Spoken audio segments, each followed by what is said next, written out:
But you guys are the sucker for punishment family. Driving here, I thought I'm probably going to see this battered woman. But you look like a beautiful, like an extreme princess.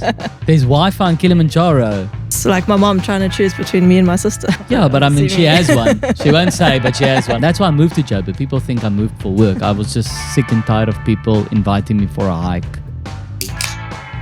That's lekker. It sounds like you guys are at a bachelorette party or something. You need to take a donkey, you need to run down here, you need to pick up these bottles, and then...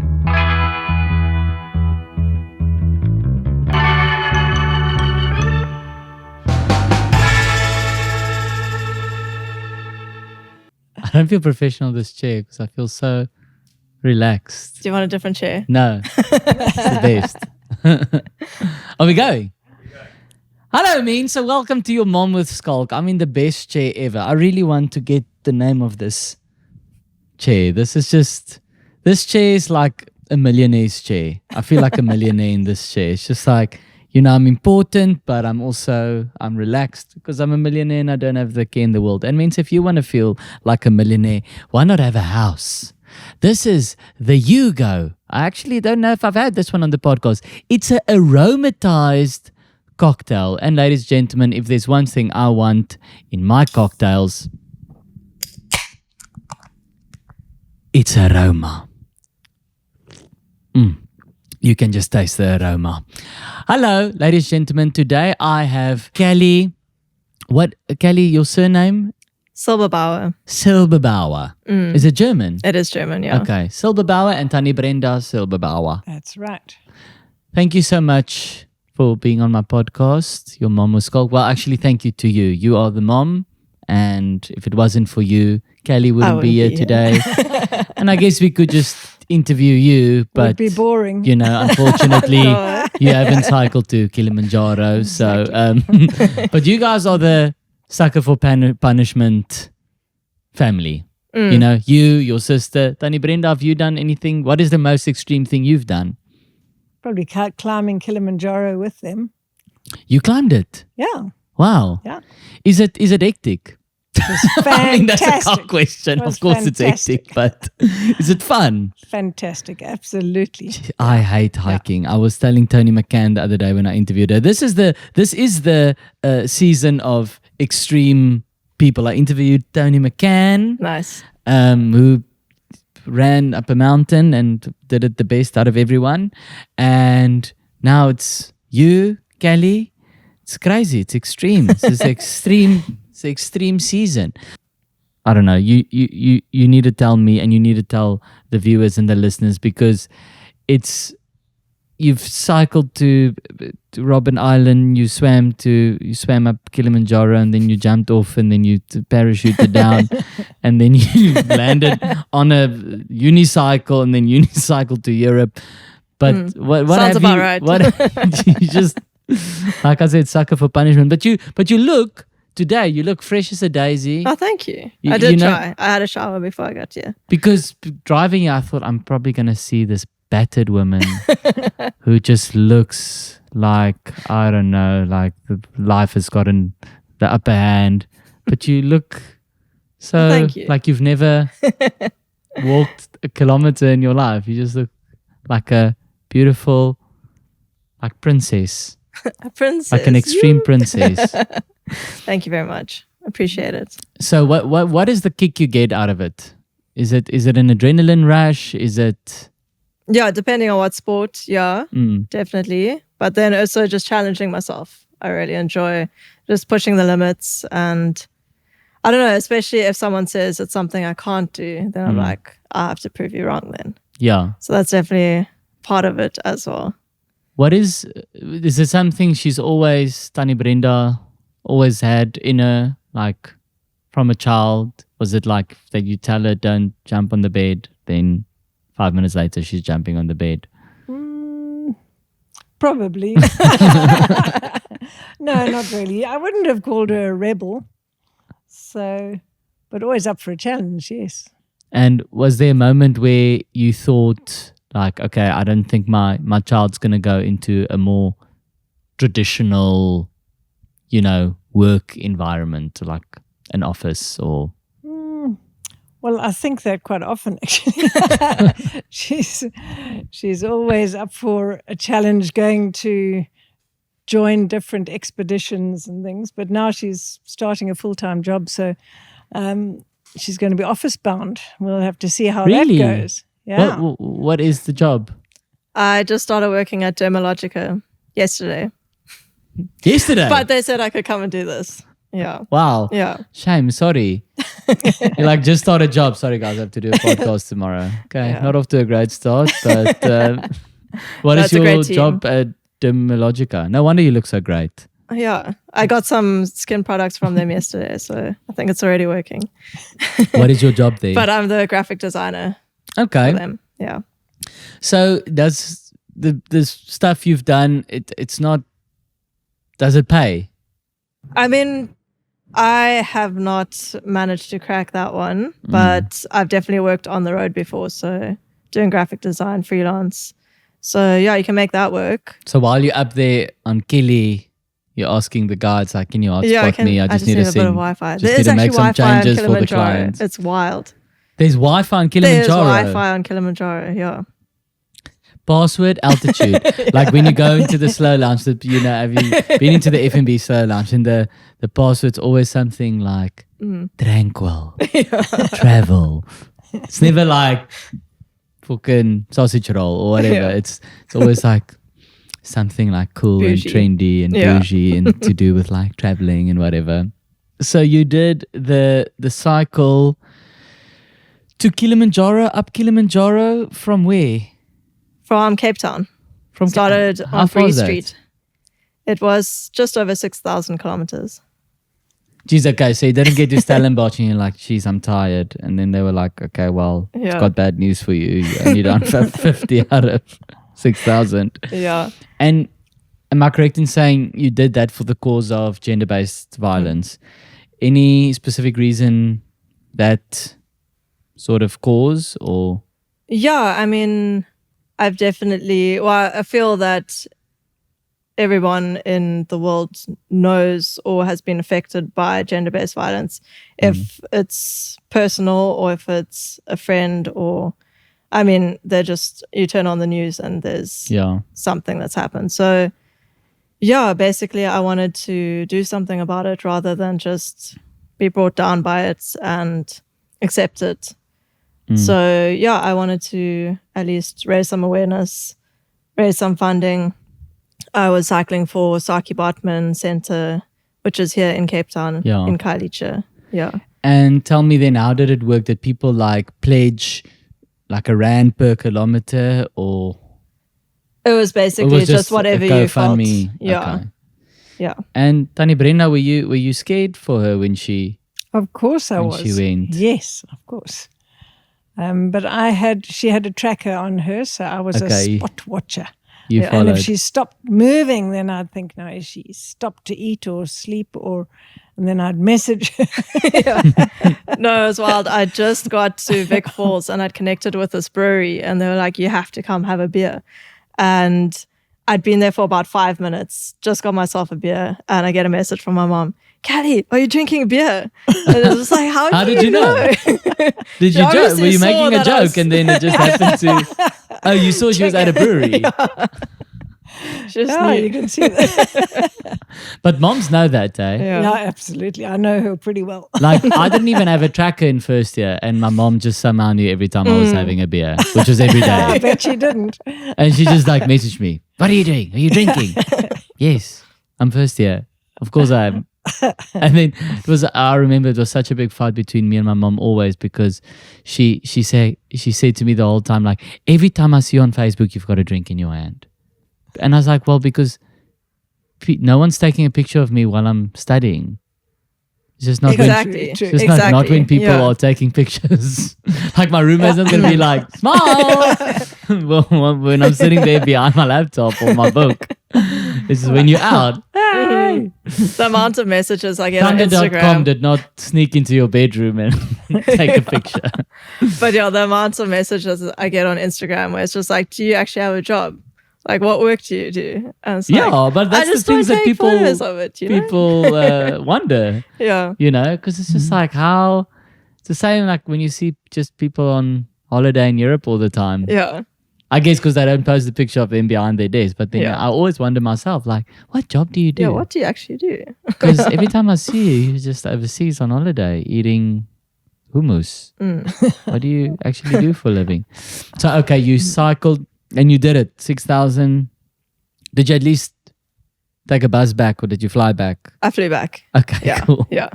A lot easier doing it that way. Yeah, what for you is it just the physical part that's the most challenging, or is it very mental as well? Very mental, definitely. I mean, like with adventure racing, there's always like, okay, it's 5 days or it's 24 hours or whatever it is. Like there's an end point and it's easy to visualize, okay, I'm going to cross the finish line at that point, have my pizza, have my beer. It's going to be a good time. But this, I was like, I don't know when I'm going to finish. I don't even know where I'm staying each night. Like, how do I actually mentally prepare for this? So were there nights that you just, it's dark now and you're not close to somewhere, and then where did you sleep? So I had my tent with me, so I could definitely set that up and use that for accommodation. I see. Otherwise, a lot of people just opened their homes to me. It was incredible, just the generosity. Were you alone? I was. That's hectic, eh? Yeah. Because like in my mind, because you're like cycling for a cause and everything, in my mind there's like a crew with you filming it for, I don't know, SABC3 to document this whole thing. But no, it's just me and my bike and all of my kit on my bike. But I mean, if you took a shortcut, no one would know. Yeah, exactly. There were no shortcuts. Although I did Strava, so it's all on okay, it's all documented. So what's like the weirdest place you slept? Homes and... the weirdest place. I stayed at a school, but it was like a pre-primary school, so there were a bunch of like very tiny little chairs and like a little princess castle and stuff in there, which was quite a vibe. But, I would be so scared. Bunch of anything small children like, and in the dark is just a tiny chair in the dark. There's is a like, doll just watching. and a princess castle. Princess castle, great. At 2:00 in the afternoon. 2 in the morning, I don't Not want so the much. princess castle close to me. Okay, and how many countries do you go through to get to Kilimanjaro? What country is it again? So South Africa, Namibia, Botswana, Zimbabwe, Zambia, Malawi, Tanzania. Okay. What's your favorite African country to go to? It's the hardest question because each of them, they're special in their own way. And to choose one, I feel like it's like my mom trying to choose between me and my sister. Yeah, but I mean, she has one. She won't say, but she has one. I promise you now. Like, she won't say it on the podcast, but in her mind, she's thinking now. If you gun to my head, I could tell you. All moms like, or at least it differs from day to day. Am I right? Absolutely. Brenda? Absolutely. Come on, like this must be days where you're like, if I had to choose today, it might not be every day, but today it would be Kelly. Sorry. Do you have a favorite African country? South Africa, I guess. No, but I would love to travel more through Africa. It's a dream to go and kind of follow Kelly's path, but not cycling. I'd go with a camper van or a... Yeah. Well, you should go. It's next door. I know. That's the thing with these That's the plan. That's the neighboring plan. countries. We always pretend like it's so far, but it's actually really accessible. Yeah. Like Namibia, if you go there for holiday, it's actually more affordable than you think. Yeah, 100%. It just feels, because for me, what always puts me off, for example, about Mozambique is because you always hear like people like, we sat at the border for 6 hours. And then I always think like, oh no, you say, I don't want to sit at the border for 6 hours. But people go to Europe like this, Yeah. which is like a 10-hour flight. People just, in the World Cup, Yeah, no, the week of the final, Monday quickly. Okay, guys, I've still got a valid Schengen. Let's quickly go. Yeah. Hop on a plane, 10 hours later they're in France. And they're like, it's close, man. You just pop over. How about Botswana? I don't know. It's a mission. What do you think, Brenna? I mean, you from an older generation, you guys are so wise. What is the solution for us? What must we do? Oh, goodness me, that's a, No pressure. Save the world. Sorry, this isn't a political podcast. I'm just talking to, because, you're always so jealous of our neighboring countries because it's, in general, okay, maybe with the exception of Zimbabwe, but, like in general, it's just so clean and beautiful, and they just feel like they've figured something else out that we haven't. Yeah, we really just need good governance so that they can bring the corruption and the crime under control. But even when you speak to people in Namibia, they like, corruption is as big of an issue. Really? Yeah, but they as you say, like, our population is so much. They'll say so like much our bigger. president is so corrupt and there's like so much corruption here, but maybe it's also just harder to steal from 3 million people than it is to steal from 60 million. It's like, oh, so many wallets to choose from. Yeah. Where do I start? I don't know. Yeah. Are we all moving to Namibia? Is that what we're saying? Sounds like a plan. Let's go. Cool. You'd enjoy it. Yeah. You'd love It's it. a good spot. Yeah. Yeah.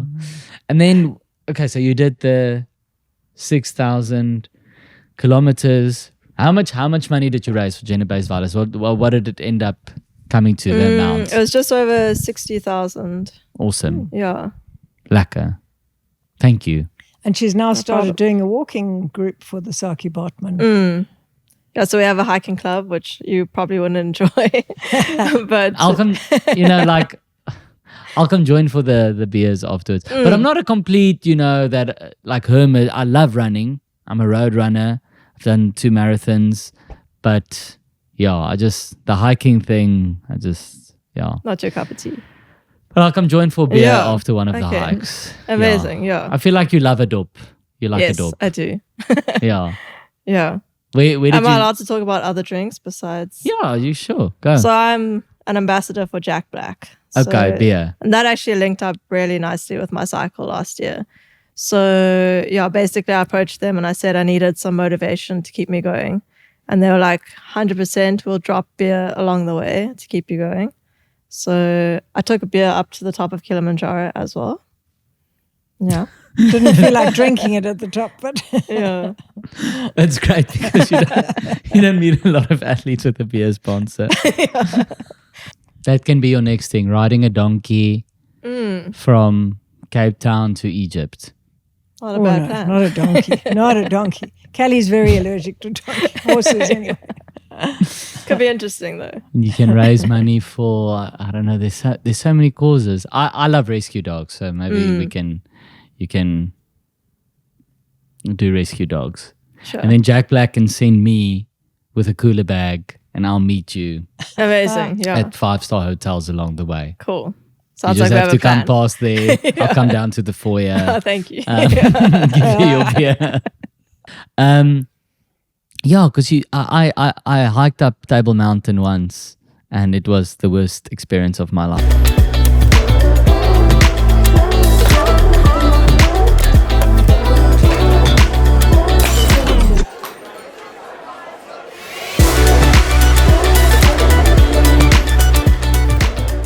It was just so, it was excruciating.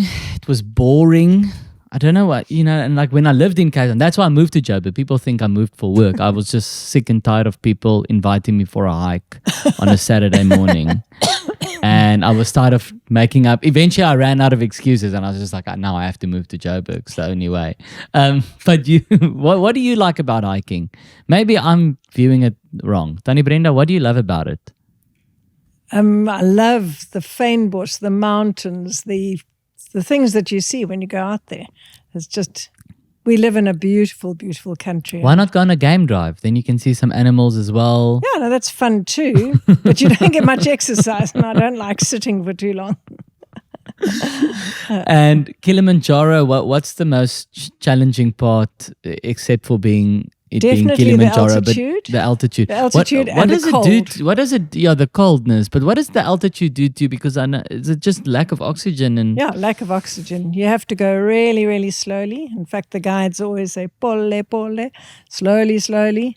is it You that have high? to go one step at a time because, when you're in the camp and you forget that you're meant to go pole, pole, and you just go down to the bathroom and you try and go back at your normal speed, Just you walking. suddenly can't breathe. Feel lightheaded. Oh, right. Okay, slow down. And where, Brenda, did all this adventurous stuff start? Like from a young age, were you taking them like your holidays? Was it like I guess we did camping and stuff? We took as them opposed cycling to, from quite a young age. I must admit, when I first started training to go on to do the Argus cycle tour after having had 2 girls, I had one in the backpack and one on the car, on the chair at the back of the bike seat. Yeah, wow. And I used to go and cycle around like that. So I got fit quickly that way, carrying 2 kids. And Sure. then, we always went on active holidays cycling with them. They went through all the different sized bicycles. So I guess they grew up being active. Yeah. And are you still active? What do you do? Yeah, I do a lot of hiking. Hiking. Yeah. Cycling. A bit of cycling and a bit of horse riding. But hiking is what I enjoy the most now. So, Kelly, what's next?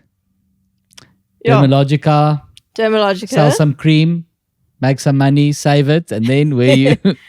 Yeah, it's definitely going to save some money. And then definitely some point in my life, I want to do Cairo to Cape Town. So, I'm going to How far is that? Depending how windy you make your route, about 10,000, 12,000 kilometers. On the bike? Yeah. I want to do that one. Yeah. And do you cycle every day? Like how far do you go? I don't actually. I mean, so I run as well. But I mean, I don't even have like a figure for a week. I just kind of see what I feel like. So I do a bit of running, a bit of cycling, sometimes CrossFit. Sure. I enjoy quite a few sports. So, yeah. Do you play any team sports? No. I used to play hockey when I was in high school, but those days are quite far behind us now. How old are you? 29. 29. Yeah. Okay, no, you can still cycle a few Ks. Still got a few Ks got in time. you. And do you have a boyfriend? No, I don't. No. Which is convenient because, I mean, for the trips that I do, Yeah, either they have to come along or, Yeah, I was gonna say it must be a challenge if you like want a relationship at the same time. And are you desperate for grandchildren? Yes, Brenda. Okay, so you're like, okay, get off the bike now and on the pole. Get off the saddle and on the pole. And Bianca, is she also single? she's also single. Yeah, Is it 2 girls? That's it. 2 girls. Okay. Yeah. Well, I mean, so no we're pressure. disappointing in like some aspects. That's okay. It's okay. I'll be patient. Yeah. No, don't worry. What will probably happen is it'll be amazing if I say this might happen on the podcast and it actually happens. But when she does Cape to Cairo, she'll like cycle, meet a kid, and like adopt a child from Africa, like Angelina Jolie. It seems like a more likely route. Just take a baby seat. That can be the challenge. You put a baby seat on the back of the Just bike, find a baby and then your mom's like, by the time you get to Cape Town, there needs to be a baby in that seat. Don't get where, how, Don't get where. how, but yeah. What if it's like a dog or a cat though? I feel like that's more likely. No, been there, done that for your mom. I wanted to ask, have you had boyfriends before in doing all these things? Because I want to ask you about how it is trying to navigate a relationship at the same time, or have you kind of always flown solo? Yeah, I mean, I was dating a guy that has done Cairo to Cape Town, but I was But you were not just there. dating him for tips. Yeah, exactly. Like, please give me some advice. But yeah, I mean, that definitely made me want to do it as well, just hearing all the stories. So yeah, and I mean, that unfortunately didn't work out, but then I did have all the advice. And I think it also, like, kind of spurred me on to, well, that was like part of the aspect of where I say like people tell me not to do something and then I'm like, oh, I actually do want to do it though.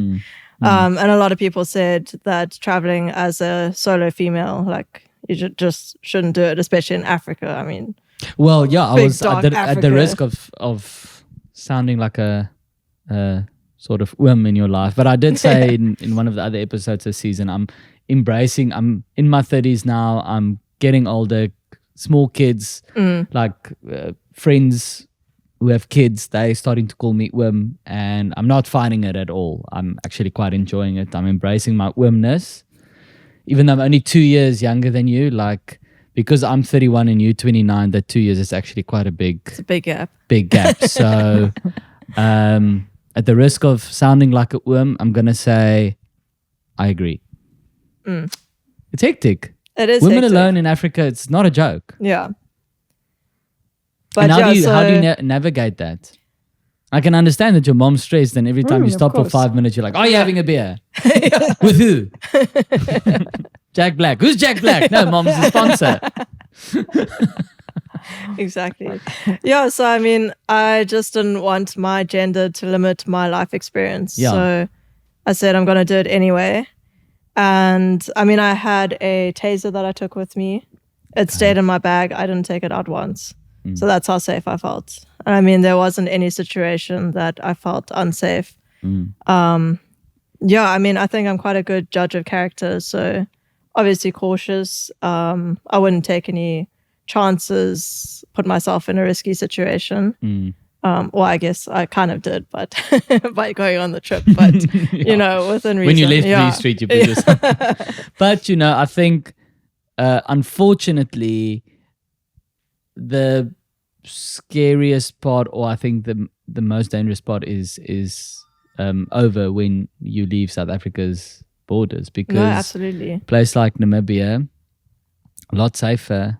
You know, and once again, I think that just comes down to population, smaller, but still poverty, but less poverty, so less crime, more work for less people, and yeah, in general, I mean, I know I am generalizing here, but like I also feel in Namibia like I'm sort of looking over my shoulder less. I feel more comfortable leaving something in the car, you know, and even just backstage at the show, just like leave my phone and my wallet there. For some reason, it's just like an energy thing that you also feel it's safer, and the people are nice and warm and friendly, and they just also look less stressed. I think it's a nice lifestyle there. If you're listening to this in Namibia, I get it. I get why you live there. Yeah. But I think growing up in South Africa, it also does teach you to be street smart. So Yeah. like you will go out and you will just be a little bit more cautious, which I think is probably a valuable lesson to have. It is, absolutely. Yeah. I mean, I think every country has its pros and cons. You Yeah. definitely have a lot of good things as well. No, I know, and I'm definitely playing into the negative side here. But you know, like we always say, next election, let's see what happens. Let's see what happens. And then you also did like a walk or a run or something else far. That was her sister. Oh yeah, that was your my sister. Yes, Yeah. sorry. Yes, Yeah. it's in the family. I'm gonna let you tell me about that, Brenda. Okay, What so was? Bianca was raising money for cheetah conservation, and she ran from Cape Point up to the border of Namibia, How far was that? 850 kilometers. Okay. She ran in just 23 days. So she had never having run a marathon before. She did pretty much 23 of them just consecutively. Yeah.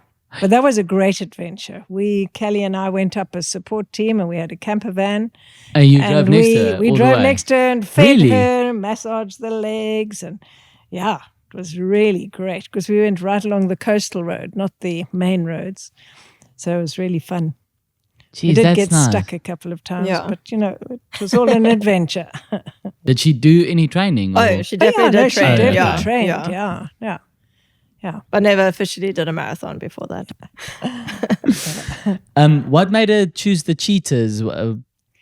It was she wanted to get into conservation. She's an animal scientist. Okay. And she wanted to work for the cheetah conservation in Namibia. And that you have to pay to volunteer there. So she wanted to raise the money so that she could go and work there as a volunteer. Geez, that's quite a clever system that they figured out, cheetah conservations. Yeah. But anyway, like, I want to come volunteer for free. No, you need to pay us. Yeah, exactly. Yeah, so it didn't quite work out as she had planned, but she got to do the run, and I think that was more what she wanted to do. And she made some money for them. Yeah. So did you end up volunteering there? No. Oh. No. Okay, but she helped the they cheetah actually too. didn't come to the party. They didn't even follow her or acknowledge it at all. So not even a post on the Facebook group. No. On the Facebook page. Not even thanks, sharing. Bianca, for running 850 Ks for us. There was a race that you did. Tell me about that. The race where it's apparently you just don't know where you're going and you don't know how long it's going to be. Yeah, adventure racing. Yes. How does that work? Yeah, I've done quite a few of them, but last year I did my longest one, which was 5 days in Lesotho. So that's quite a long time to be out. And yeah, it was quite cold as well. I think it was May when we set off, and it started snowing as we finished the race. So at least we managed to miss the snow, but icy. And basically you have a map. You have to self-navigate, find checkpoints en route, and keep yourself alive. There are transitions, so you do cycling, paddling, trekking. You can run if you want. Sometimes they throw in something wild, like we had donkeys in the beginning that we had to run 5 kilometers with our donkey and then collect bottles along the way. So that was quite challenging. I don't know if you've ever tried to lead a donkey, but they don't listen very well.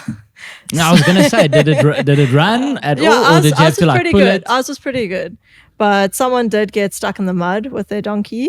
And as he was trying to pull his donkey out of the mud, he actually sprained something and had to pull out of the whole race. It sounds like you guys are at a bachelorette party or something, because that feels like a bachelorette party game. Like, okay, guys, it's going to be really silly. You need to take a donkey, you need to run down here, you need to pick up these bottles, and then you win a prize. Geez, that's crazy. You watch these movies like Saw or Hunger Games, then you think, what kind of sadistic, this is only in a horror movie that this could happen. No one is this sadistic. And then you do this race, and it's like the people basically in Saw and Hunger Games come together and they work out a race where you have to pull a donkey, paddle. That's lekker. That's a great sound. Trying to make it very quiet, but there's no quiet way of opening a house, and that's what's nice about it. You make a statement, you say, hello, I'm here, I'm ready to jaw. And warn me before you open yours so I can keep quiet, so we can really get that sound. Appreciate it. So crazy. And then is there a winner, or is it just kind of finishing it? So you do it in a team of 4, and the usual format is 1 lady, 3 guys. So and then you do race to get to the finish. Why is that the format? Why is it 1, 2, 3 with women, men? So usually it's hard to find enough females to have more females in the team. I see. Everyone's there was the World Champions actually about a month ago in St. Francis, and I got so many messages where everyone's just like, we don't have a lady for our team, can you please join? I was like, I don't actually know. It was 9 days for this one. Absolutely wild. There we have load shedding now, ladies and gentlemen. Don't worry, it is going to get less and less building up to the election, but for now it's still there. But this won't happen if you have Go Solar. Now with Go Solar, ladies and gentlemen, what are you paying for? That's what you're asking. The more important question is, what are you not paying for? You're not paying 200,000 Rand to 300,000 Rand to put a bunch of solar panels and lithium batteries in your house, because Go Solar pay for all of that. They take all the risk, and you only pay a monthly subscription fee, which you can cancel at any time. Like, with Showmax sometimes, nah? Like everyone's at work's talking about Devil's Door, and then you're like, I want to watch Devil's Door, but I don't want to pay for Showmax for a year. And then you just pay that 100 Rand for Showmax for a month, and you binge Devil's Door, and then you cancel it, and then you just quickly paid 100 Rand. It's like basically going to the DVD shop, and you just like get it, and then you cancel it. And Go Solar is exactly the same thing. You could get it for a month, 2 months, and then cancel it anytime you want. Would you cancel it? No, because it wouldn't make sense, because you're getting all the perks. Also, Mensa, except for load shedding, forget about that. Electricity prices are just skyrocketing every day. Brenda, how much are you paying for electricity? Too much, yeah. Too much. Buy a donkey, ladies and gentlemen, from the Kilimanjaro donkey's mouth. Electricity is too expensive. And with Go Solar, it's almost a guarantee you are going to pay less. So buy a donkey. Do the right thing. And we're back. Good job. Magic. So, Tannie Brenda, last question for you is, obviously your daughter has, in a very short space of time, done incredible things that a lot of people are never going to do in their life. Mm-hmm. I'm certainly not going to do any of those things. But for you, what stands out as a proud moment? Because always I say that your proudest moment or biggest accomplishment for you is not necessarily the same for your mom. What is it for you? The fact that she faced her demons. I mean, I just picture the day that she was meant to be leaving the next day, and she wouldn't get out of bed. And I said, "What's wrong?" And she said, "It's scary."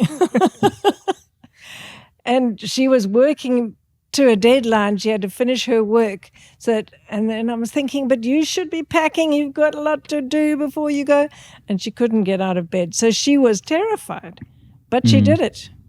Yeah, and I guess there is a point of no return on a trip like that. And it's starting. That's the hardest part, is to get started. Once you're on the way, then it's the fun part, really. Yeah. Obviously, you have tough times, but it's actually getting started. And that's, I really admire her for that.